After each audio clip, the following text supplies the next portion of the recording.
ঘন্ট রেসিপি। তার জন্য মাছের মাথাগুলোকে ভালোভাবে ভেজে নিয়েছি।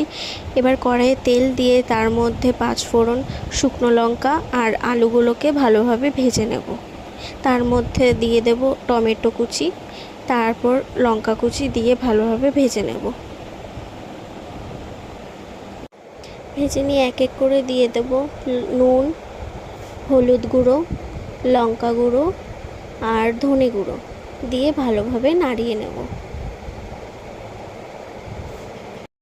এবার দিয়ে দেব আগে থেকে ধুয়ে রাখা গোবিন্দভোগ চালটা, দিয়ে ভালোভাবে মিশিয়ে নেব। মেশানো হয়ে গেলে এবার দিয়ে দেব পরিমাণ মতো জল। জলটা দিয়ে ভালোভাবে ফুটে গেলে এবার দিয়ে দেব আগে থেকে ভেজে রাখা মাছের মাথাটা দিয়ে ভালোভাবে নাড়িয়ে নিয়েই তৈরি আমাদের মুড়িঘণ্ট রেসিপি।